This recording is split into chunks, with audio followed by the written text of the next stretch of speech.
L'objet de ces dernières 2 minutes, c'est d'introduire la présentation de KISS. Juste une diapo, et en fait, ça permet de faire le lien entre ce que vient d'expliquer Thibaut et peut-être aussi ce dont va parler KISS. C'est cette variable climatique qu'on appelle le déficit en vapeur d'eau.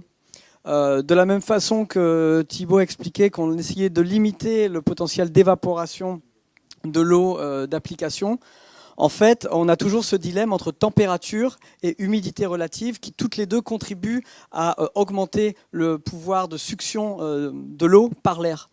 Alors, comment on peut quantifier la puissance de ce pouvoir de succion ? En fait, c'est en mesurant le déficit en vapeur d'eau. Alors, qu'est-ce que c'est que le déficit en vapeur d'eau ?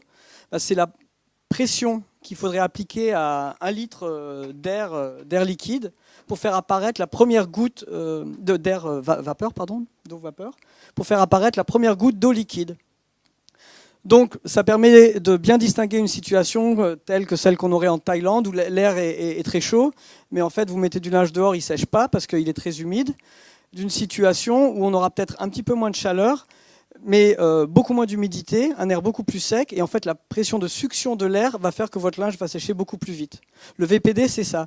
Et aujourd'hui, on s'aperçoit que certains cépages ont une affinité pour perdre de l'eau en réponse à un déficit en vapeur d'eau élevé, qui va être plus ou moins modulé par des caractéristiques intrinsèques à, par exemple, l'imperméabilité du limbe, ou bien le moment où le stomate va se fermer. En conclusion de tout ça, qu'est-ce qu'on peut dire qui est un petit peu contre-intuitif quand on marche dans les vignes, surtout lorsqu'on commence à avoir en même temps des températures modérées à élevées, on peut être entre 25 et 35 degrés Celsius, mais des niveaux d'humidité relative qui vont varier de 10% à 40%. Et en fait, on va voir que les feuilles vont être plus ou moins distribué en fonction d'un angle par rapport au soleil et par rapport à l'axe principal. Ce qui amène souvent à considérer à tort qu'un déficit hydrique, ici on a par exemple 40% dans ce graphique d'eau facilement transpirable qui est à la disponibilité de la vigne. Et on a deux situations, une situation où le déficit en vapeur d'eau de l'air est relativement modéré, inférieur à 3 kPa. On mesure en pascal parce que c'est une pression de succion. Moi, je compare ça à quand on essaie d'aspirer avec une paille dans un verre. Plus on aspire fort, plus on fait monter le liquide. C'est un petit peu la même chose, sauf que c'est l'air là qui aspire. Vous voyez qu'on va avoir un flux d'eau sortant qui va être moins fort pour un même niveau d'eau disponible dans le sol lorsque le VPD est bas, ce qui va se traduire par une transpiration, un flux de transpiration relativement modéré et un potentiel de tige négatif, mais pas trop. Quand le même niveau d'offre en eau, mais avec un VPD plus fort, va d'abord affecter le look des feuilles. On va mesurer plus d'eau sortant, donc ce qui va être la preuve que la plante est capable de répondre à cette demande évaporative qui augmente, alors que le potentiel de tige va devenir beaucoup plus négatif pour un même niveau de déficit hydrique en eau du sol. Donc ça, c'est une notion un peu contre-intuitive, mais je pense qu'il faut l'avoir puisque ça permet d'interpréter avec plus de finesse des lectures qu'on pourrait faire relatives à l'état hydrique de la plante et à sa dépendance vis-à-vis soit d'une précipitation, soit d'une irrigation. Donc, KISS, maintenant, merci de venir expliquer un petit peu ta vision du millésime. Voilà, donc je vais vous parler des conditions du millésime 2015, millésime très très intéressant de plusieurs points de vue, bon millésime, mais aussi des conditions intéressantes. Et on a travaillé un peu sur quelques indicateurs du régime hydrique, notamment le potentiel tige, parce que dans les années sèches, c'est que ces indicateurs marchent relativement bien et on peut préciser un peu leurs conditions d'utilisation. Et donc ce travail a été fait avec Laurent Faris à Port de Sciences Agro et Kevin Berthaud qui a fait beaucoup participer à cette étude et qui est de l'ESA d'Angers. Donc d'abord, millésime, c'est une histoire climatique, comme l'a dit Jean-Claude Berrouet. Donc 2015 va se caractériser par ici des températures en rouge très au-dessus des normales sur les premiers mois de l'année jusqu'à août compris et une fin de saison plutôt fraîche. Concernant les précipitations, il s'agit de millésimes très secs. Ici en bleu les précipitations de l'année avec finalement seulement en août des précipitations supérieures aux normales, mais dès septembre et octobre, les conditions plus sèches reviennent. Alors, on a eu ces conditions dans la plus grande partie du Bordelais, avec une exception pour le nord du Médoc, où la fin de saison, où on a un profil de température très similaire, mais où en fin de saison, on a eu plus de précipitations en août, mais surtout en septembre et octobre, et on était au-dessus des normales. Alors, il est toujours intéressant de replacer les conditions climatiques sur un millésime par rapport à des millésimes précédents. Donc ici, 2015 par rapport aux 20 dernières années. Et ici, vous avez l'échelle des précipitations, là, l'échelle des températures. Et donc, évidemment, sans surprise, 2015 est dans le carré des millésimes chauds et secs. Alors, on peut découper l'année en plusieurs parties. Sur la période avril et juillet, la sécheresse était vraiment très, très marquée. On est un peu comme 2011-2005 et on était également très chaud. Remarquons au passage, 2005 aussi, on l'a souvent oublié, mais était très très chaud. 2006 très chaud, notamment au mois de juillet. Alors ensuite, au mois d'août, le millésime est très différent. Au mois d'août, on est plutôt dans le carré proche des températures moyennes, mais un petit peu plus arrosé que la moyenne, ce qui d'ailleurs était le cas aussi en 2011. Et ensuite, en fin de saison, donc, on a de nouveau des conditions plus sèches, mais avec des températures très très fraîches, ce qui a permis de conserver de très jolis profils aromatiques. Et donc on était frais et secs. Alors ces conditions climatiques, qu'est-ce qu'elles ont induit sur le fonctionnement de la vigne? D'abord, en termes de précocité, un parcours extrêmement original où on démarre l'année avec un débourrement très tardif. Ça a été le débourrement le plus tardif depuis les 20 dernières années. Donc on avait pratiquement 1 à 2 semaines de retard par rapport aux dates habituelles. Alors grâce au mois d'avril très chaud, ça se rattrape très largement. Et dès la floraison, on revient à des dates de floraison qui sont très proches des dates moyennes, floraison très groupée, ce qui est un facteur de qualité. Et au mois d'août, pour la véraison, on est très proche des dates habituelles, une mi-véraison pas très écartée entre le merlot et le cabernet franc. Ensuite, on a des maturations qui sont rapides et un début des vendanges très variable suivant les parcelles, mais les premiers merlots, là c'est donné pour Cheval Blanc, les premiers merlots ont été vendangés le 3 septembre, ce qui est exceptionnellement précoce. Il y a une explication pour ça et on va revenir sur ce point, mais des vendanges qui ont été relativement étalées. Alors j'ai dit que l'année était sèche. Alors en réalité, si on regarde les précipitations, pour évaluer la sécheresse de millésime, on n'a que la moitié de l'information. L'autre moitié de l'information, c'est l'évaporation, l'évapotranspiration potentielle. Alors pour avoir l'image complète de la sécheresse climatique, il faut donc intégrer l'évapotranspiration et les précipitations, et on peut le faire par un bilan hydrique. Alors, l'année dernière, j'étais venu ici même pour vous expliquer que 2014 est une année relativement humide, par un bilan hydrique climatique parce que pour la réserve en eau, on a rentré 0, pour ne pas tenir compte du sol, et c'est ce qui explique que le bilan, il est négatif. Plus il est négatif, plus il va être sec. En 2015, donc, on a une chute très rapide du déficit hydrique avec une stabilisation au mois d'août. Là, c'est la période pluvieuse au mois d'août. Et en fin de saison, ça continue à se creuser. Alors, l'intérêt de faire ce type de bilan hydrique, c'est qu'on peut très précisément comparer les millésimes entre eux. Par exemple, en arrêtant le bilan hydrique à une date fixe. Donc ici, dans ce tableau, différents millésimes ont été quantifiés pour différentes dates. Et si on regarde à la date du 30 septembre, ce qui correspond en moyenne au milieu des vendanges, à peu près le milieu fin des vendanges. Là, on peut faire donc une classification très objective de la sécheresse du millésime qui est plus pertinente que simplement regarder les précipitations. Donc, si on fait le classement des millésimes les plus secs depuis 60 ans, on constate que 2005 est en tête avec moins 365 et que 2015, sur ces 63 millésimes, arrive en deuxième position. Donc, on est vraiment sur un millésime très très très sec grâce à la conjonction d'une faible pluviosité et de une très forte évapotranspiration. Alors, ce qui est intéressant aussi à noter, c'est que dans le top 10, il n'y a que de très bons millésimes. Donc, il ne faut pas avoir peur de la sécheresse. À Bordeaux, c'est peut-être pas vrai pour des régions plus arides, mais à Bordeaux, un millésime sec rime sans exception avec un bon millésime. Il n'y a aucun exemple depuis 60 ans où un millésime à Bordeaux s'est perdu par un excès de sécheresse. Il faut s'en souvenir. Donc 2014, on était plutôt dans le milieu du peloton.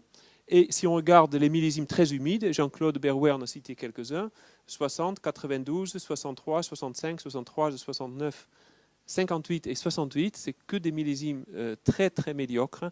Donc il faut se réjouir que depuis une vingtaine d'années, on a une fréquence accrue de millésimes plus secs. C'est une tendance statistique. Et si on regarde sur ces millésimes un peu l'évolution du climat, on va vers un climat à Bordeaux de plus en plus sec, notamment parce que l'évapotranspiration potentielle est de plus en plus élevée, liée à une augmentation des températures. Et il faut s'en réjouir parce que ça augmente mécaniquement la proportion de bons millésimes.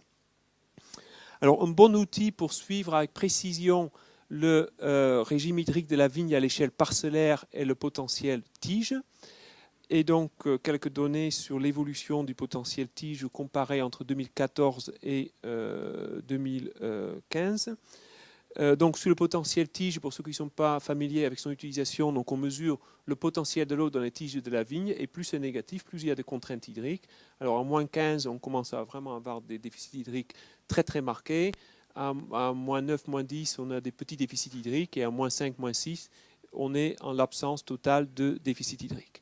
Donc, 2014 à Saint-Émilion, il y a eu peu de déficit hydrique, un tout petit peu sur certains sols en fin de saison, mais ça a été resté très très modéré. Par contre, dans le Médoc, en 2014, c'était plus sec et on avait de très jolis déficits hydriques. Et en fin de saison, sur certaines parcelles dans le Médoc, on a atteint les moins 13, moins 14, moins 15 bars en potentiel tige, ce qui correspond à des très jolies contraintes hydriques. Voilà.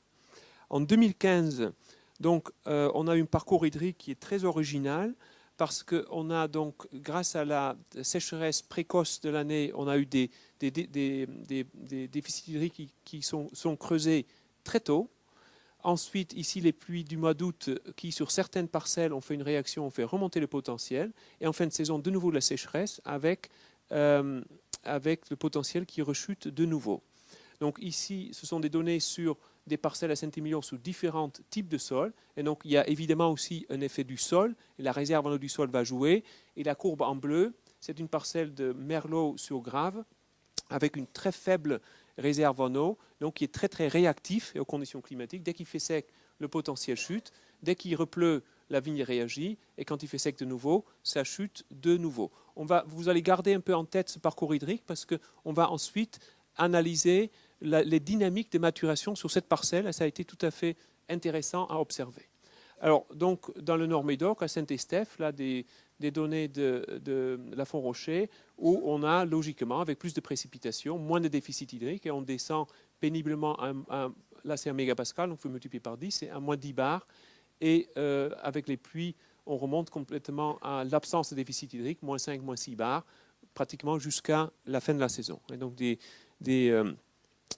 y a eu des situations dans le Bordelais assez contrastées. Et donc, inversé, en 1994, il y a eu plus de déficit hydrique dans le Médoc. Et en 2015, il y a eu plus de déficit hydrique à Saint-Émilion.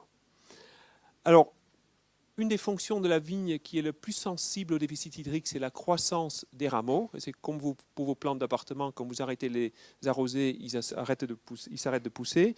La vigne, c'est pareil. Dès qu'elle est confrontée à un déficit hydrique, une des premières fonctions qui s'arrête, c'est la croissance. Donc ici, sur Saint-Émilion, un réseau de parcelles où on mesure l'allongement des rameaux, on les attache horizontalement pour éviter qu'ils ne soient happés par la rogneuse. Et sur des parcelles sur Grave, on a donc ici notre Merlot sur Grave. La fameuse parcelle, c'est la même où je vous ai montré tout à l'heure les courbes de potentiel de tige. On a noté l'arrêt de croissance fin juin.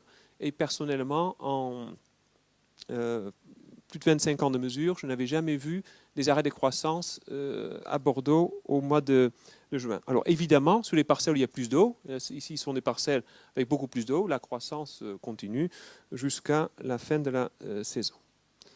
Alors, une autre fonction qui est très sensible au déficit hydrique, c'est la croissance des baies.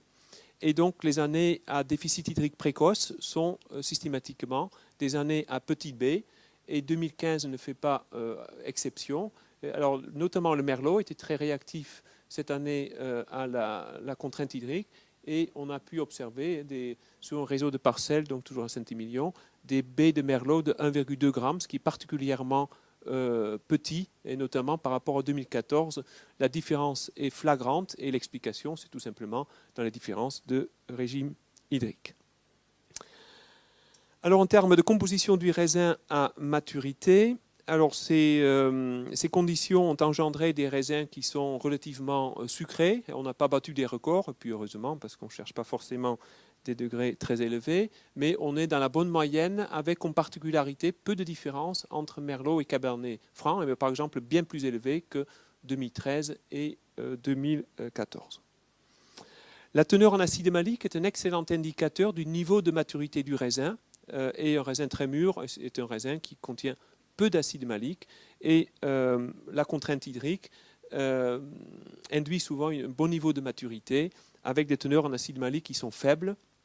Et donc en 2015, on a des teneurs en acide malique qui sont faibles, inférieures à 1,5 g, et on est sur le même niveau que 2011, autre année sèche, 2010, autre année sèche, et 2005, autre année sèche. Alors revenons à un concept très intéressant qui avait été développé à la faculté d'œnologie par Jacques Duthot, dans le laboratoire de Girard Seguin. Jacques Duthot, il a développé le concept de vitesse de maturation.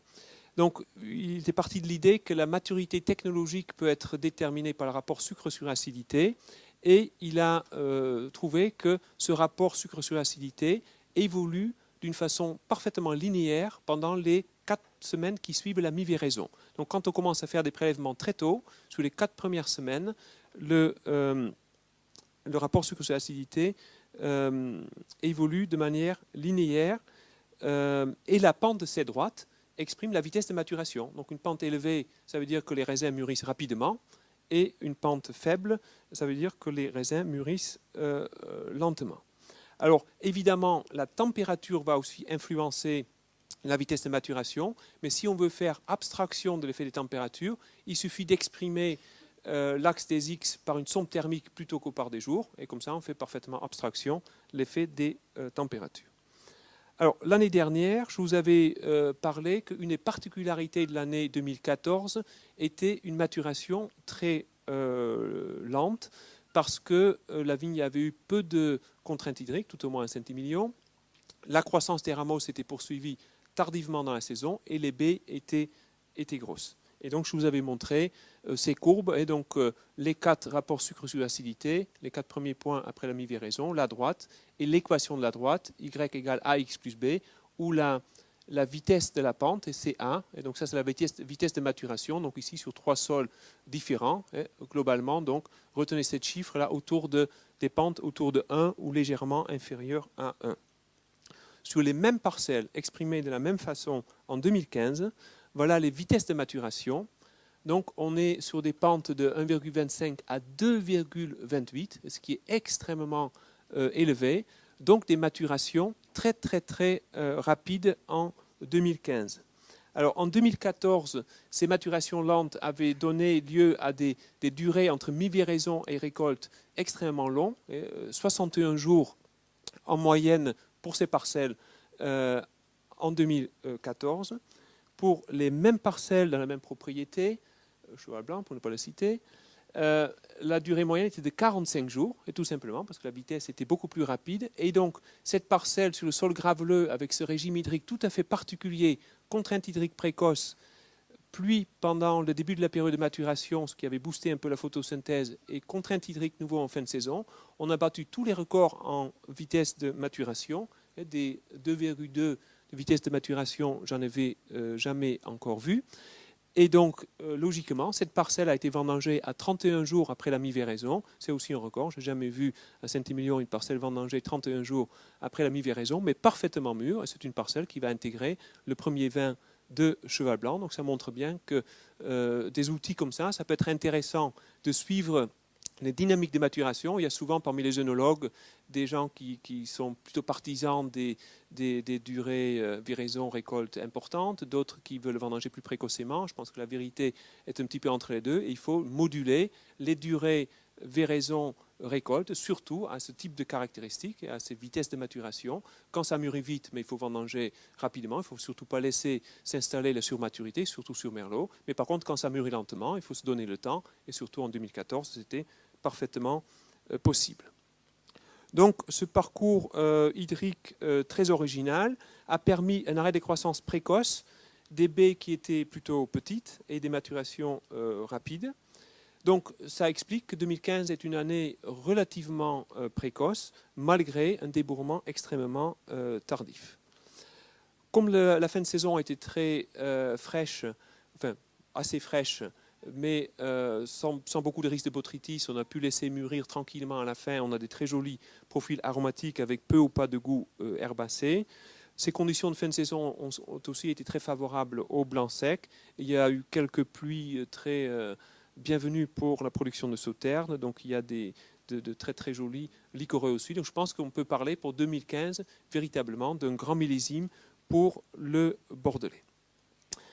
Alors ensuite, donc, ces conditions de sécheresse nous ont permis aussi d'apporter quelques précisions sur l'interprétation de deux outils que je pense que vous commencez à connaître, et que sont le potentiel tige pour suivre le régime hydrique de la vigne et l'utilisation du delta C13.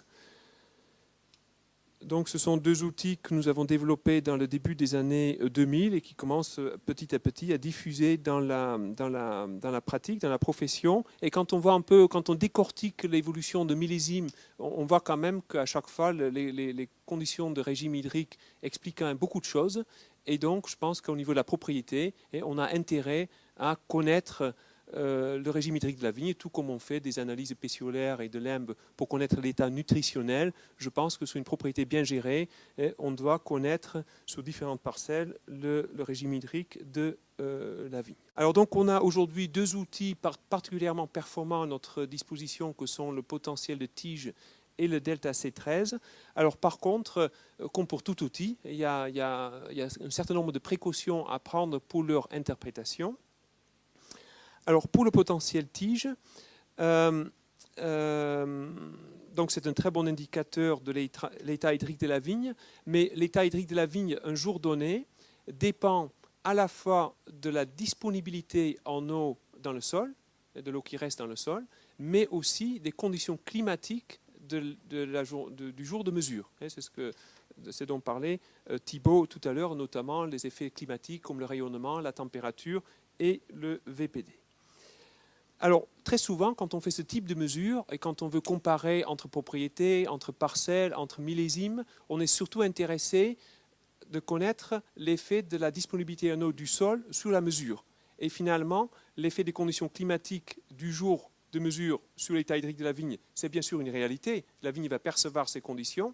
Mais si on veut utiliser le potentiel tige pour connaître combien d'eau il reste dans le sol, on est un petit peu perturbé par l'effet des conditions climatiques. Donc, est-ce qu'on peut en faire abstraction? Et pour creuser un petit peu cette problématique, on a donc regardé le potentiel tige sur 2 journées de suite avec des conditions climatiques très contrastées. Et donc on peut considérer que sur des périodes très courtes, sur 2 ou 3 jours, la réserve en eau du sol ne va pas varier, mais par contre on peut trouver des couples de journées où les conditions climatiques du jour sont très très différentes. Et donc là, ça permet de voir un petit peu l'effet des conditions climatiques du jour de mesure sur la valeur du potentiel tige. C'était le sujet du mémoire de Kevin Berthaud. Alors, on a mesuré sur beaucoup de couples de journées au cours de l'année. Je vous présente juste un couple de journées, le 6 et le 7 juillet, avec des différences de température marquées, 25 degrés pour le 8 juillet et presque 34 pour le 6 juillet. Alors ici, c'est des écarts entre potentiel tige et potentiel de base. Et donc en bleu, la journée du 6 juillet, la journée chaude, et le 8 juillet, la journée fraîche. Alors sans surprise, sur la journée chaude, il y a eu plus d'écart, c'est-à-dire le potentiel tige est plus négatif. Mais ce qui est intéressant, c'est qu'ici, vous avez les potentiels de base qui, lui, bien sûr, n'est pas influencé par les conditions climatiques du jour, parce que le potentiel de base est mesuré avant le lever du soleil. Sur les parcelles où il y a de fortes contraintes hydriques, là, ici, il n'y a pratiquement pas d'écart dans le potentiel tige entre les deux journées. Là où il y a des contraintes hydriques modérées, il y en a très peu, il y a un bar d'écart. Par contre, en l'absence, toutes les parcelles où il n'y avait pas eu de contraintes hydriques, l'écart est très important. Donc ça, c'est une observation intéressante, c'est-à-dire, de manière pratique, quand il y a une forte contrainte hydrique, les conditions climatiques du jour ont très peu d'effet sur les valeurs du potentiel tige, tout simplement parce que les stomates sont fermés, la vigne ne transpire pratiquement plus, et donc que la journée soit chaude ou froide, avec un VPD fort ou faible, il y a peu d'effet sur le potentiel tige. Par contre, il faut faire très attention dans l'interprétation du potentiel tige quand il n'y a pas encore de contrainte hydrique, parce que là, les conditions climatiques du jour jouent considérablement.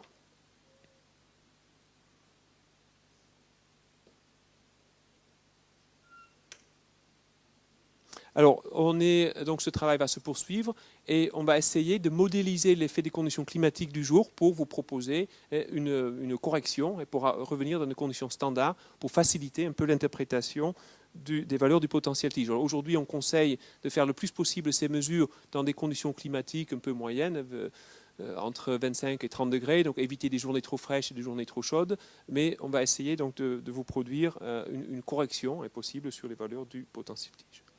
Alors, autre observation sur le delta C13, qui est un autre indicateur du régime hydrique de la vigne, donc qui mesure la richesse en carbone 13 dans les sucres du mou à maturité. C'est un indicateur qui est très pratique parce qu'il suffit de prendre un échantillon de mou à maturité, de l'envoyer dans un laboratoire spécialisé, et Fruition Science fait la prestation, et ça permet de connaître le niveau de contrainte hydrique subi par la parcelle. Donc c'est un petit peu plus pratique que le potentiel tige. Pour le potentiel tige, il faut venir plusieurs fois sous la parcelle avec sa chambre à pression. Et donc avec le delta C13, une mesure peut suffire.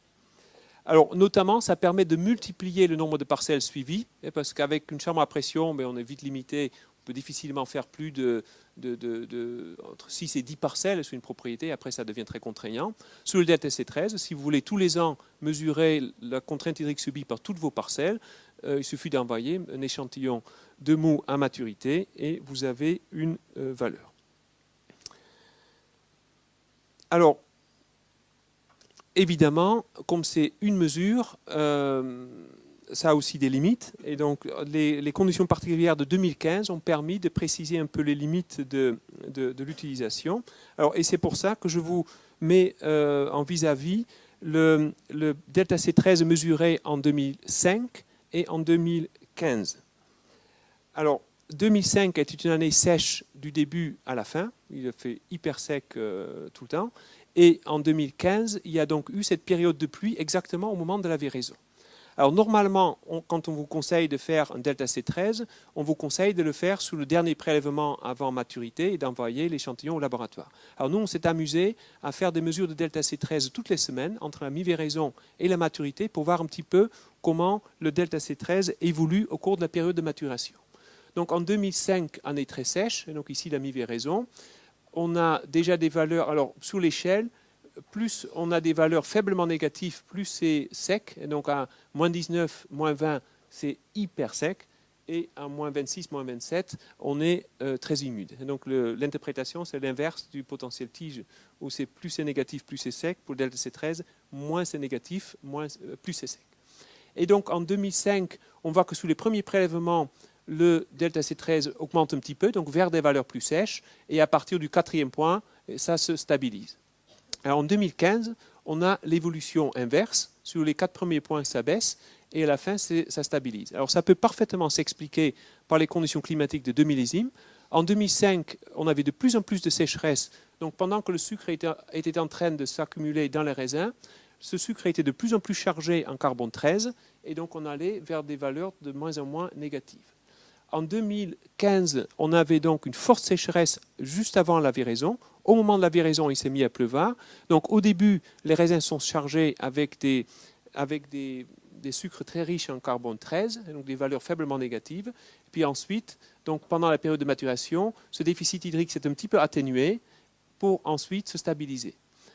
Et donc, finalement, avec le delta C13, on dit souvent qu'on a une valeur intégrative des conditions de régime hydrique entre la véraison et la maturité. Finalement, il faut moduler un peu ce discours parce que donc, le delta C13 vous indique les conditions de contrainte hydrique, surtout dans les 3 premières semaines qui suivent le début de la période de maturation.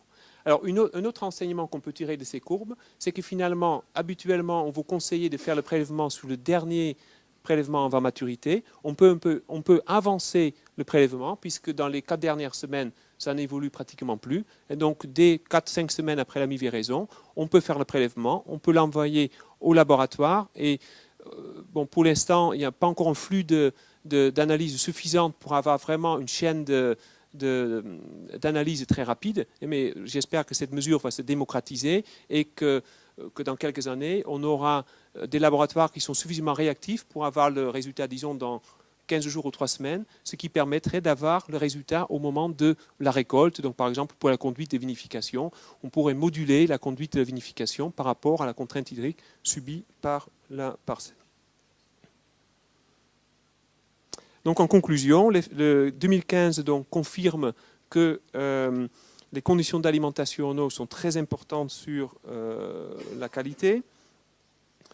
Que parmi les indicateurs qu'on a pour suivre le régime hydrique, le potentiel tige reste un outil de choix, mais il faut faire un petit peu attention dans l'interprétation des valeurs quand vous n'avez pas de contrainte hydrique. Donc quand il n'y a pas de contrainte hydrique, il faut être conscient que les conditions climatiques du jour de mesure ont quand même un effet non négligeable sur les valeurs que l'on va produire.